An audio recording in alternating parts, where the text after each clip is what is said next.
Amen, amen, amen. But therefore, I would see me so team and boya a Bishop Prophetess Sylvia Boateng and then remember be chenyamiasem the day be on yamiasma be 2 GDM ne on yamiasma be ma Christ on yamiasma be ma wadi da so ne be mo hunu se papa ne kan ho na onyawo ma watamfo and on yamiasma me no ba be che ya to the say speak to your spirit and no honhom enkasa edumre wo so cancer pato honhom so edumre wo so cancer pato wani monyam so edumre wo so many pa huru ade pe wo mu edumre wo so wankasa wo de wano ehira wo ho edumre wo so kanye makase to abrabo so edumre wo so wanu masem change wo destiny edumre wo so wanu masem ema wo hira yakase edumre wo so wanu masem eye esum firi wanim edumre wo so wanu masem ema ekan eto so me do fa wutie me pese be to de na me kanya me asem bi kire wo na dai se ehanya nto so a ne se sum to so wo hu ne yakopaka afa ho ene wo honhom nkasa wo se wo ye nipa kese wonye nipa ketwa wonye mistake bi keke onyame do ba afa di papa bi nti ehye bi da wo so onyankopon ani monyam bi da wo so onyankopon bambo bi da wo so edum na wo se wo kan kurahya asem to abrabo so na wo hunu nyame a wo bo wo ne ma power wo ma wo medofo bi a wotie me pese na wo hunu ne nyame aye wo onyame wa ye obrempon wate efise wo papa ye brempon ti wo ye brempon ba me pese wo se ne monyam bi da wo so na kane ya wo dia esum nya wo dia woni sum ni twaka biara enam hye wo nkura na me pese wo hunu se edum na wo se wo no honhom kasa e wo se wo wotimi gina hwema wotimi kasa awrade me da wo se wo bom yie me da wo se wo ma me hunu se me ye obrempon me da wo se wo woni monyam kase atomen so na me da wo se wo ma tamfo hunu se uyu onyame papa me de me hoto wo so wo ma me hunu kane bi edam so wo ma me ni hu ani monyam bi edam so edum na wo se wo ma wonum asam etimi bright one kasa wo future edum na wo se wo cancer pato abrabo so e ma wo yetire wo nya nan edum na wo se wo cancer pato ma abrabo so e mo mo yetire wo nya nan edum na wo se wo makane ane soto abrabo so me do for wutie me pese wo hunu niema bi a wo ye soronko wo ye obi soronko a wa wonya hunu ho enne me pese wo hunu nipa a wo ye me pese wo hunu sa wo hu mati wo ene ne nkasa e wo se wo wutimi gina wo do ekasa a papa wa bom yie wa mama ye obrempo wa mama ye ohenema wa ye me kese wa me nipa gina hunu ya wo ya ama me do for wutie me fa tro konkro dai ye ko Genesis chapter 1 verse 1 wo se hwe emfitiase no na onyame wo ho asam ni onyankopon wose nyankopon anum asam ene bo ewiase ose nyankopon anum asam na ma ewiase ye ewiase enti bi pese wote asese wonum asam betima ma wabrabo ayefe wonum asam betima ma wabrabo ayesoronko wonum asam ebe ma wabrabo ahyen wonum asam abeka to spirit so be ma spirit na ani age wonum asam be ma wo hunu se adepa bi wo wo me pese wote niema bi ase wo se fiti ase no na asam no nyankopon na asam no ene nyame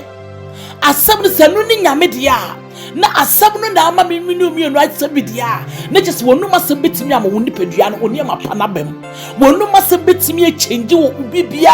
wo wo enye wonum asam betimi ama akonkan wonum asam betimi ama atena ba bia wotena me pese wo se wonum asam no tumi wo mu enfu wonum asam ni agro me do fo wotie me enfu wonum asam ni agro me do fo wotie me sa asam ni nyankopon na asam no ene nyame dia na wo se wo se wonum asam ye nyame mam wonum asam ye ne obeka na wo benya wonum asam no tumi edi akire na no na wo ka won sabeka edum ne wo so obi wa no kasa na wo ma wo spirit pre hunu se waka asam pa to abrabo so wa hyen kompa to abrabo so efise kane bi ye den eda so me do fa wotie me wo do verse 5 ro kwa de ye me de no wo se asam no kane an so ye no eno ne ka se anopa eye han ena anwumre so yesu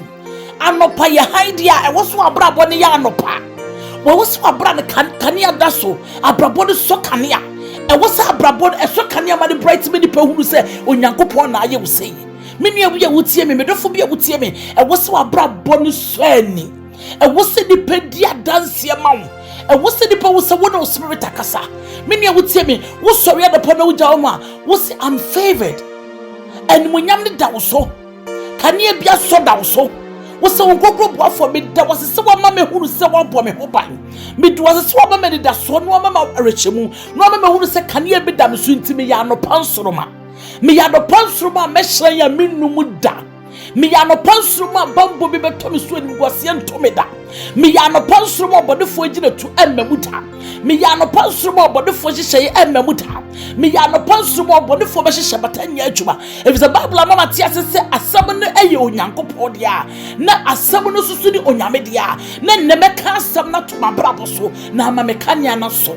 ene meka ni monyama asam na to mabrabo so na mama kankan makonkan ene meka nkuguo asam afiri mabrabo so na menkuguo afiri me so ene meka ni mapa aba mabrabo so na mama metima family mapa edi so menua bia wutie me wonu masam na ma wabrabo nkoyi wodi wanu se enafom enye easy entibede na ye iza amam me pesa wutie ne ma biase edubire wo se wodo do ka sampato abrabo so se eye wo Yesu de bo moja bi dia fusade wo babrabo metafo ema wani nyeme ho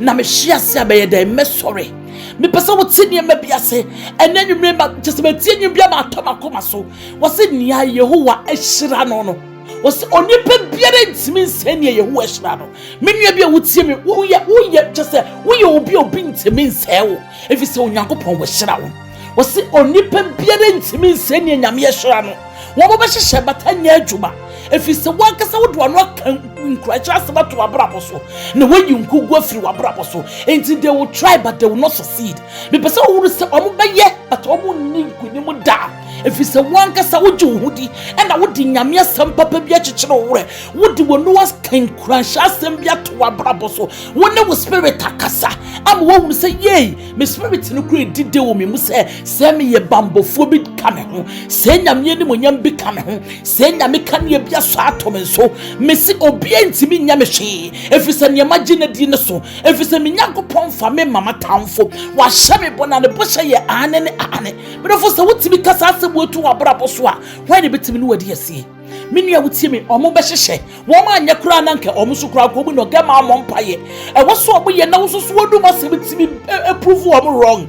wonu masebo mu hunu se nyame bi kan ho wonu masebo mu hunu se wunyankopon so wonu masebo mu hunu se nyame a wo kan ho no wo ye kokroko wate me do fa wutie me pesa me stu gidie manwumre boyi me pesa wutenie ma bi ase se wo de wo ye han wo ye anopan soroma wo num da wanopan soroma no wo hyeya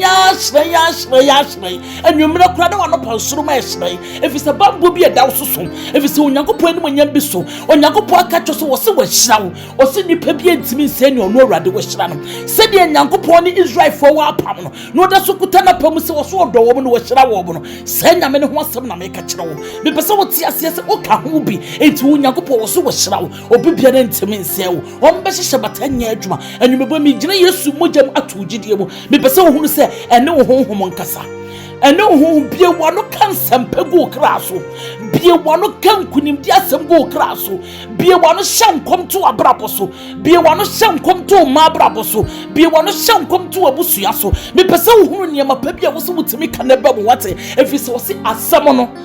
yenum asam no eno ani nyankopon no yenum asam no eno ana be hyiraye yenum asam no eno ana be kunyen de odo wo no be kan eno na wobenya wodo no ka asam boni a wobenya wodo no ka asam pa wobenya gyina Yesu magyama to gidiem se fa no ka sampa na ne mram efise o se de Yehowa hyira no obi entimi nsane de a medofo o ka wo manyame hyira wo mu hu ne bi wo ka wo manyankopon ma ne wo mu ne bi wo ka wo manyankopon ni ku wo mu hu ne bi wo ka wo manyankopon bodi tire mu pose wo mu da nakoma so o ka ho bi efise o so ya no pansoroma obi ntimi no mu o mo be hwa wo abaifo ahwehwem wo be hyehye batanya adwuma efise ano pansoroma ene wate menua bia wotie me wo mo de o be hyehye bebre wo mo de o pam bebre but me pese ohunu nyame bia waje na di wate wo se asem ne wo no nyankopon no wo se asem ne na ye onyame wo ba wiase na asem ne odi bo wiase wo se efan mra ne hai baaye wo se ensum nko de sum koye eti se wotie me de dem pese ohunu se wo so se esum de wabrabo so nko wo Yesu Kristo de mo na haye de wabrabo so nhyire ne sa no pansoroma nti so ka be ye adwuma because o se wodi na sam so a wo be ye niam akese me pese ohunu nyame a wo do ho ato no so ohunu ni manu ase no koso hyira ne ma sara na me koso tu gidie mu fa atro konko no ye ko John chapter 1 verse 1 up to 3 John chapter 1 verse 1 up to 3 so me yeti ase was the beginning no asam no na asam ne wo ho asam ne ye onyankopon asam ne ni nyame me pese wo tini ma biase na wo nyankopon wo do ho aye de ato do so was the asam no mani pankwa asɛm no ɛma enipa ɛnkwa asɛm no ɛbɛma wo nkwa asɛm no na wode ka wo asɛm to so ɛbɛyɛ adwuma wode gitum sɛ wobɛwu a wobɛwu na wode gitum sɛ wo nya nwuye na kanea papa bi da so onyame anim nya bi da so onyame tibu papa bi da so ɛno na bɛyɛ de ɛbɛbɛm verse 3 do kwa dem de wo se hwɛ wo se enkwa enipa nkwa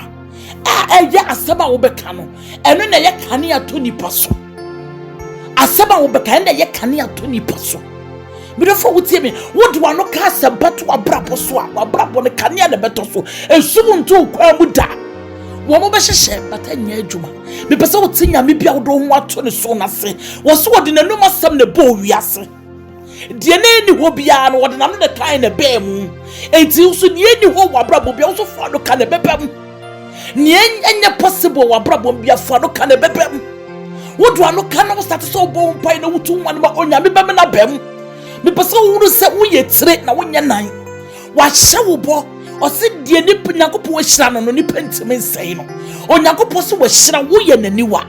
se wo ye naniwa dia na me pese wo tinie ma bia se obi nnome wo kura anya adwuma efi se nia ye ho wa hyira no no onipa bia ntime nnome no wo ye nhyira ba wate wo ye nkunim die ba wate wo de nano na bo wo ma wo ba asase so oso onwene wo ne nsa no owie no home nkwa home gu mu e ma be ye wo krati asefo enti se papa de bo wo de anwene na nwene wo e no owie no home nkwa home gu mu ma be ye wo krati asefo de a na ne home na home gu mu no e ma be ye wo krati asefo no sa home ne e ka sedi a kira e ma nhira to wa brabo so midofo bia wotie me adumre wo se wa wo kanhyira sam to abrabo so adumre wo se kanea na dawo so no wa wo polish kanea na manehran adumre wo se wo tidie papa ne wo ma wo adumre wo so Nyankopon ni monyam ye kese ma wo adumre wo so Nyankopon bambo bi tawo so adumre wo so Nyankopon kunim die bi tawo so wo ma be try but wo ntimi nya kwan da se wo makwanya na eye adwuma midofo wotie me se wo makwanya anya adwuma wo ma be hwehwe bebre wo ma be try bebre but wo mo emmemu da efisa wo amakwan makwan se emrem na ebam wo amakwan ya emem me pese wo se nie Nyankopon hira no bi ntimi nnome no nie Nyankopon hira no omdome na anya adwuma nie Nyankopon hira no oye nyame ani wa no odi nyame ani wa bohye ne so no Onyankopon makwan na tamfo nya ne so Onyankopon ombe hye de but anya adwuma because wo ye bohye ba efisa nyame ani munya bi dawo so onyame bambo bi dawo so Onyankopon so wa hira wo o se nipa ono awrade hira no obone fo beye batanya adwuma me pese na hunu se asam no ene wo ye kasa asam na ene wo ye dia no Nyankopon de nano de bo wiase wose asam no ene Nyankopon na aso ni asam no na asam no so de bo wiase dia me do fo wutie me ne kise wonu masem to me dia kire ne kise wonu masem ka beye adwuma ne kise ne obeka nanu na wobenya ne kise o kan kugwa se wobenya nkugo o kan kwasha se wobenya nkwasha asam me pese na nwumrebo me gina Yesu mojam to gidie mu me magidie ni mu aba eto wakoma so wutie menu masem anya bakase nto wakoma so na wo se adum na wo se wo no spirit kasa adum na wo se ma spirit wo se wo ye nhyiraba wo ye kese animunyam bi edawo so kanea bi edawo so no bintimi nnomo no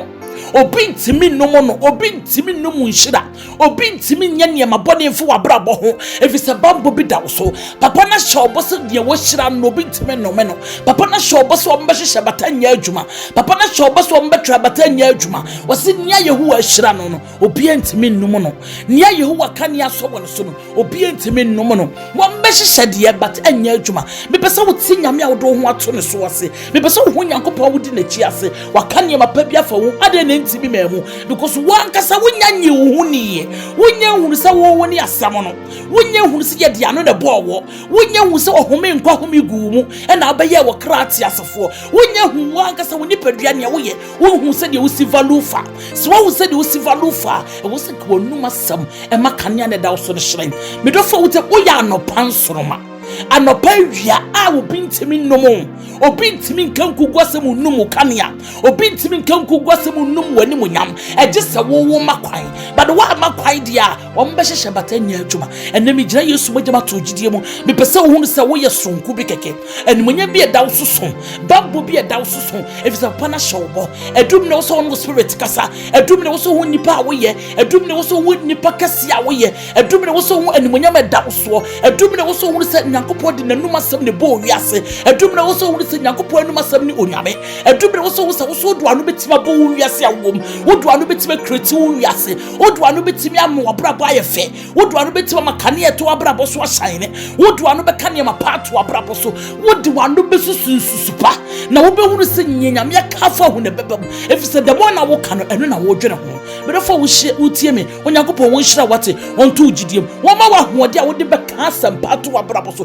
obonefo ato wanu mache enti won kasa wo timi ka asempa to wabrabo so adum na wo se wo timi ka asempa to wabrabo so adum na wo se wo timi bie wano kan nkrasha asem to wabrabo so kania ne daw so na so eya no pan sonoma entimi no da obibia ne ntimi no no just one ka asempa to wabrabo so ene Onyankopɔn won hyira wo onti na nim kyo ene wo spirit nkasa na kania daw so no enkoso nso ne jane enkoso nere no Onyame fa wo fredum nko adum o me de nim Onyame nya kese wo so o ma ne bambo nya kese wo so wo ni padua na o kra ye untouchable efiso Onyankopɔn wa hye wo bo o se nia yehuru ahyira no obi ntimi nse no obi ntimi nse wate o mbe kyekere o mo besane but enye adwuma Onyankopɔn won hyira onti na nim kyo o fa wo firi adum nko adum o ma wa hoɔden a wo di bedwiri watamfo agye ne to aguo na wo ma kanea ne dawo so ne nye dɛ enhyren Onyame nhyira wo e wo Yesu Kristo Nazareth ni di munti amen amen amen berefo a wotie me baabi a wotie me bia so wonsaka bia fama wo nua bia wono susu na bemabuo wo nua bia nani da so asa na wono so enhye ne nkran na ntu ne gidiem na wo sa wie yemre mu Onyankopɔn hye yebo na bo hye ne ye ane ne ane ne bo hye no ono onye Onyame a odi atoro oyo Onyame a woka woye oyo Onyame a wo hye ba ye den ebem Onyankopɔn hyira bebre wo Yesu Kristo di munti amen amen